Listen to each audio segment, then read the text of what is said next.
So if 9/11 was really an inside job, then who are the people inside that did it? Well, we can start by looking at some of the people inside the buildings that were targeted and destroyed on 9/11. In the impact zone of the North Tower was a company called Marsh & McLennan, which at the time was the world's largest insurance brokerage company. One of Marsh's executives was a guy named L. Paul Bremer, who was also the chairman of the Congressional National Commission on Terrorism from 1999 to 2000, and the U.S. Ambassador at Large for Counterterrorism from 1986 to 1989. Instead of going to work on the day of 9/11 and dying inside the towers with hundreds of his employees, Bremer decided to go on MSNBC and tell the world that Osama bin Laden was behind the attacks and possibly Iraq and Iran, and then he demanded the most severe military response we can come up with. L. Paul Bremer was called away from Marsh in 2003 to become the Iraq occupation governor, a role he has been widely criticized for. So Bremer not only worked inside the buildings, but had offices directly in the impact zone of the South Tower where Flight 175 would hit. He missed work on 9/11 to give us the official story on national television, and went on to be the Iraq occupation governor. You really can't get more connected to 9/11 than that. Oh wait, you can, sorry. I forgot to mention that Bremer was also the former manager for Kissinger Associates. He was a member of the board for Akzo Nobel, the parent of International Paint Company, which produced a fireproofing application for skyscrapers called Interchar. Bremer was also on the International Advisory Board for the Japanese mining and machinery company Komatsu, which at the time had been involved in a joint venture agreement with Dresser Industries, the oil services intelligence front where Prescott Bush Sr. and George H.W. Bush got their start with Neil Mallon. Anyway, the Komatsu Dresser mining division operated from 1988 to 1997, and in July 1996 it patented a nanothermite demolition device that could, quote, demolish a concrete structure at high efficiency while preventing a secondary problem due to noise, flying chips and dust, and the like. As many of you know, residues of thermite, a highly energetic chemical mixture, have been confirmed in samples of World Trade Center dust, and the use of thermite at the World Trade Center was also revealed by environmental data. See the description for more links and sources. But wait a minute. It would have taken tons of this stuff. How could they get it inside the buildings and put it into place without anyone finding out? This would have taken hundreds of people. Someone would have talked by now. It just doesn't make any sense. Well, who ran security for these buildings? Marvin Bush's company Securacom Stratesec did, up until 1998, when that role was handed off to Kroll Associates. Yet Stratesec still retained security contracts that didn't expire until the day of 9/11. Both these companies have a suspicious cast of characters working for them. Bush's cousin, Wirt Dexter Walker III, was the CEO of Stratesec with a long history as a manager for CIA front companies, such as Glor Forgan. The corporate operating officer of Stratesec was a guy named Barry McDaniel, who came from BDM International, where he was a vice president of material distribution and management systems. He also had a history of involvement with black projects. Securacom Stratesec also ran security at Dulles International Airport, where Flight 77 into the Pentagon was hijacked out of, and also had contracts with United Airlines. They also ran security at Los Alamos National Laboratories during the time period that nanothermite was first being developed there. Then there's Kroll Associates, also known as the CIA of Wall Street. Kroll's managing director was a guy named Jerome Hauer, who, like L. Paul Bremer, survived the 9/11 attacks by going on national television to give us the first accounts of the official story. Before anyone knew it was happening, these guys apparently had it all figured out. In addition to being managing director for Kroll, Jerome Hauer was the national security advisor with the National Institute of Health, which managed the government response to the anthrax attacks shortly after 9/11.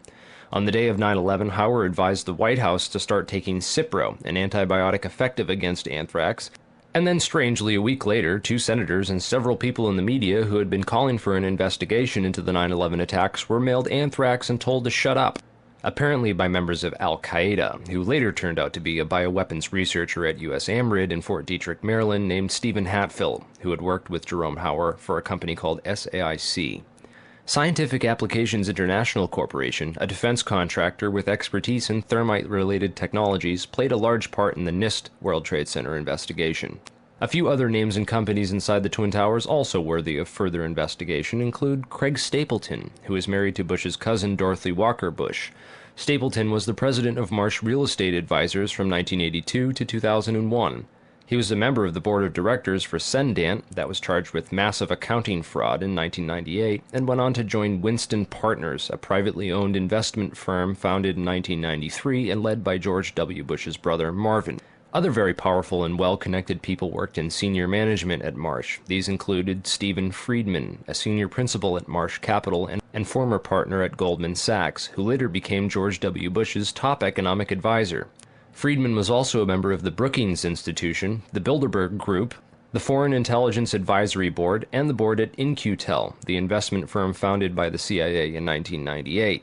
In-Q-Tel invests in state-of-the-art technologies related to defense and intelligence work, including nano and chemical technologies, according to its website. In another interesting coincidence, Friedman belonged through Cornell University to a secret society called Quill and Dagger, the membership of which includes Paul Wolfowitz, Sandy Berger, and Stephen Hadley. Wolfowitz, the neocon Deputy Secretary of Defense in the Bush administration, was the author in 1992 of the Wolfowitz Doctrine of preemptive warfare. He also made comments about a surprise-like Pearl Harbor months before 9/11 and met with Pakistani ISI General Mahmoud Ahmed in the week before 9/11. Berger, the national security advisor to President Clinton, was later caught stealing documents from the 9/11 Commission investigation. Berger was also the boss of White House counterterrorism czar Richard Clarke, and together with Hadley, who was Condoleezza Rice's deputy, was responsible for delaying or obstructing Clarke's plans to stop al-Qaeda in January of 2001. Jeffrey Greenberg resigned from Marsh & McLennan after being accused of serious financial crimes. The first plane of 9/11 flew directly into his company's secure computer room in the North Tower. Jeffrey Greenberg is a member of the Brookings Institution and the Trilateral Commission. Jeffrey Greenberg rose quickly through management at Marsh, having come there directly from AIG in 1995, and then becoming CEO just 4 years later. At Brookings, Greenberg hobnobbed with Lee Hamilton, co-chair of the 9/11 Commission. There's also Jim Pierce, another Bush cousin, who was managing director of Aon Corporation, who, according to the NIST report, modified unknown sections of Floor 83 in the South Tower in 1997. Jim Pierce had arranged a meeting on the 105th floor of the South Tower for that morning.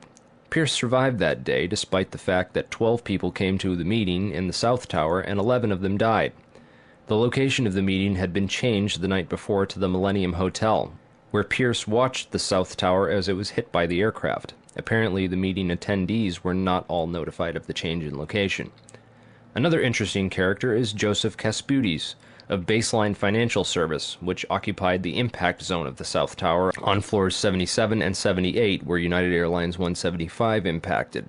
Kasputis has a history of being well connected to the highest levels of government, as well as to the defense and intelligence industries. Kasputis worked from 1972 to 1977 for the U.S. Department of Commerce and Defense. He was also the deputy director of Nixon's White House task force that dealt with the Arab oil embargo of 1973, and was instrumental in the creation of the Department of Energy. Kasputis went on to run a large corporation called Primark that had offices in both towers on 9/11. One of the subsidiaries of Primark, the Analytical Sciences Corporation, TASC, worked with so-called black or top-secret programs. TASC also worked closely with the National Institute of Standards and Technology. Kasputis was also a member of the Logistics Management Institute, LMI, whose members included Paul Kaminsky of In-Q-Tel and General Dynamics, Charles DiBona of Halliburton, Skull and Bones member Joseph Samuel Nye, and Michael Daniels of Scientific Applications International Corporation. LMI's self-proclaimed role is advancing the science of government. Kasputis' connections to the DOE from 1977 through at least 1997 are interesting, considering that the DOE was developing thermite ignition devices as early as 1983. Joseph Kasputis went on to become the CEO of Baseline Financial Services, which was directly in the impact zone on the 78th floor of the South Tower. According to NIST, Kasputis' Baseline Financial modified the southeast corner of Floor 78 in 1999, exactly where the aircraft hit on 9/11. Floors 77 and 78 were upgraded for fireproofing in June and April of 1998, respectively.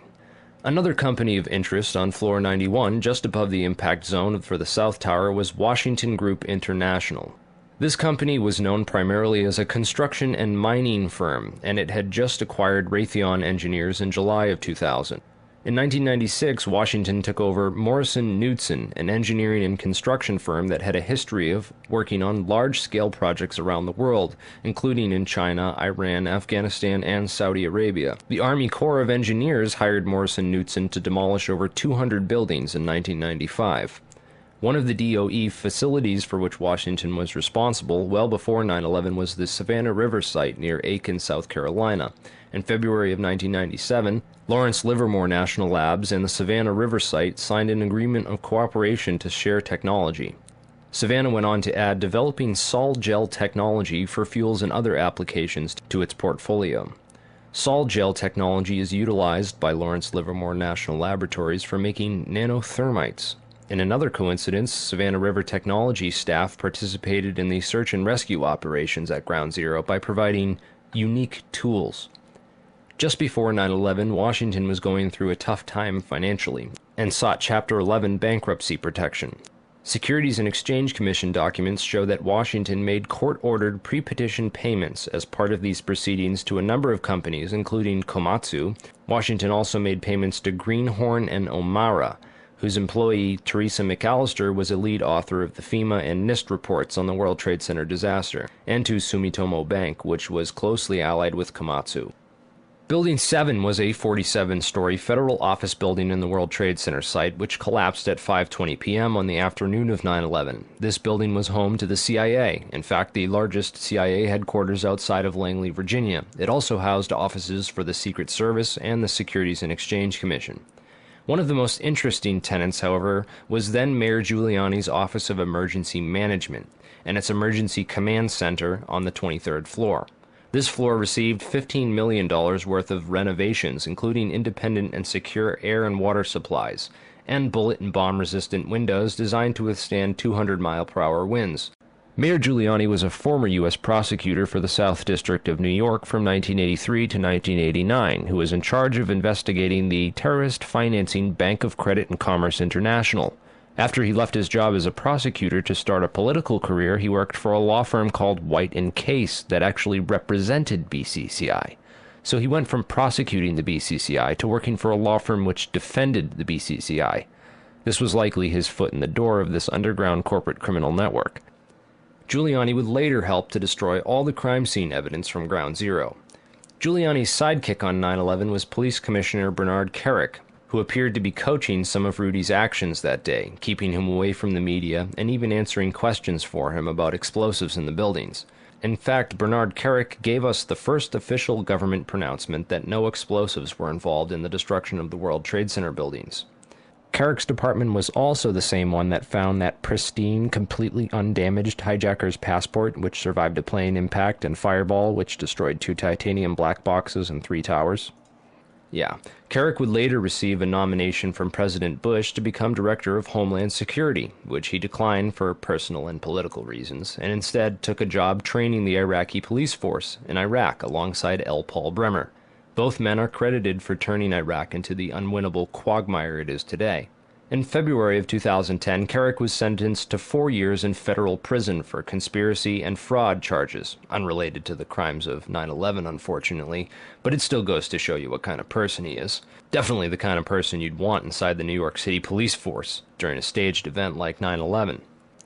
And lastly, we have the Pentagon. It's certainly peculiar, to say the least, that al-Qaeda terrorists hell-bent on destroying the USA would not crash their plane into the north wing of the Pentagon, where all the most important offices were, like Donald Rumsfeld, John Ashcroft, etc., and that they would instead choose to target the one section of the Pentagon that had most recently been refurbished to withstand missile impacts. It's also interesting to note that the company which completed the $258 million refurbishment to Wedge 1 of the Pentagon was also hired as a contractor to clean up Ground Zero in New York City. Wedge 1 also coincidentally housed the Pentagon's Budget Analyst Office, where DoD staffers were working on the mystery of the $2.3 trillion that was reported missing by Defense Secretary Donald Rumsfeld in a press conference the day before 9/11. The Pentagon's comptroller in charge of that money at the time was an interesting fellow named Dov Zakheim, a member of the Council on Foreign Relations, the International Institute for Strategic Studies, and a contributor to the neocon think tank Project for the New American Century. Zakheim helped write the PNAC document Rebuilding America's Defenses, in which he is credited for the line which states, Further, the process of transformation, even if it brings revolutionary change, is likely to be a long one, absent some catastrophic and catalyzing event, like a new Pearl Harbor. Several members of the Bush administration, including President Bush himself, would later refer to 9/11 as a new Pearl Harbor. If anything, the individuals and organizations outlined in this video are at least as suspicious as the 19 hijackers themselves. They have nothing on us. I don't shoot. Book 'em, Dano.